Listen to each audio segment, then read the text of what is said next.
I'm going to cut the tenderloin. Sorry guys, I cannot find the red chopping board for the meat. I don't know where I place it. You know, that's why I'm using today a blue one.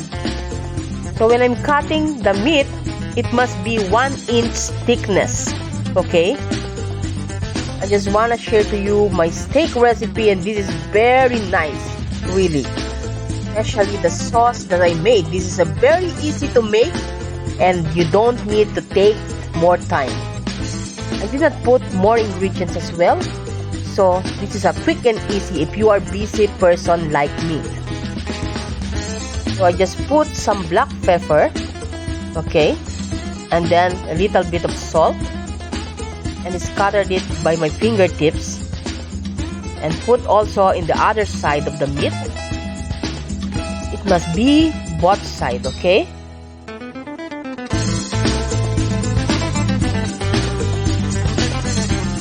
I found a dried rosemary in my kitchen, so I put some.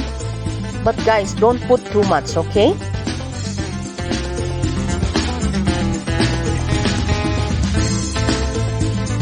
The high heat, I use the non-stick pan, okay?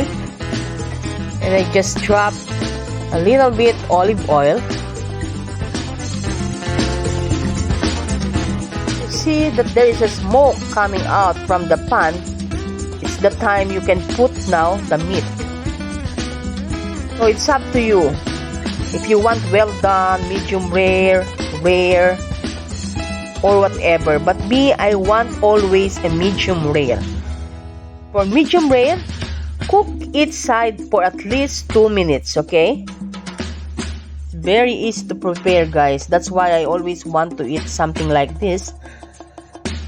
Now guys, follow my recipe, because this is very easy to cook and you feel like you are eating in the very famous restaurant.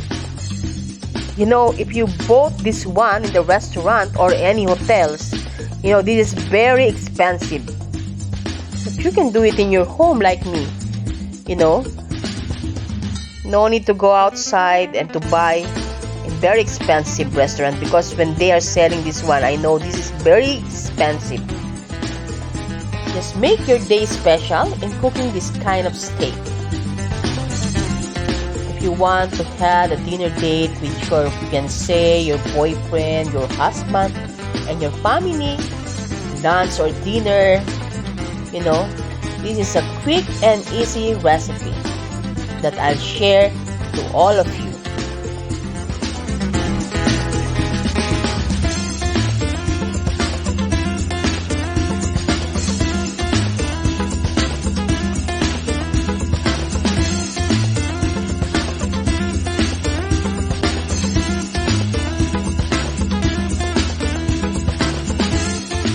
After cooking the steak, of course, I will make the sauce. So I use a 2 sachet of the tomato paste or tomato puree. I will directly caramelize this until it becomes brown. Okay? But be careful, guys, okay?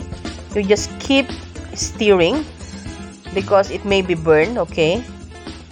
I just add a pinch of salt and some black pepper.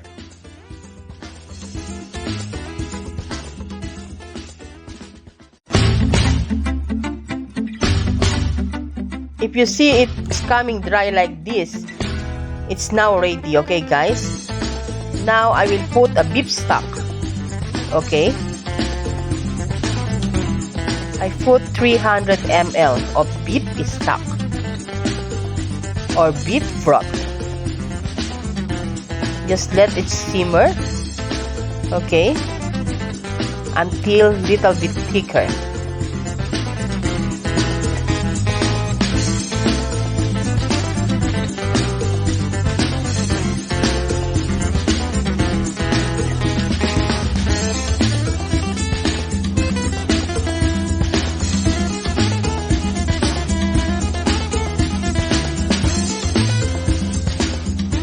Now I think it's ready.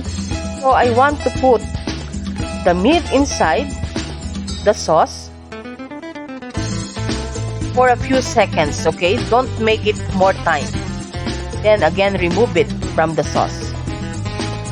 Because if you not remove it quickly, it will not be a medium rare anymore. So I will fry some potatoes and vegetable as a side dish of my steak.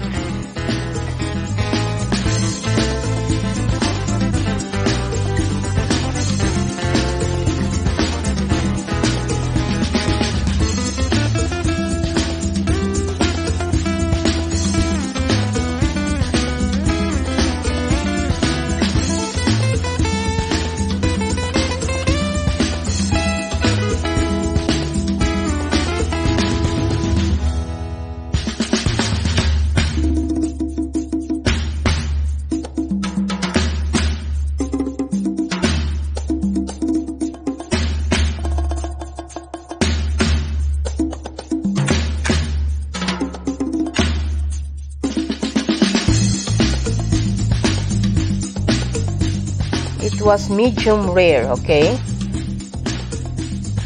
I feel hungry now, you know, guys. See? This is my beef medallion steak, okay? With the caramelized tomato pan sauce. Now I will add the sauce on top. Okay, I want to eat it now, you know. It's so yummy.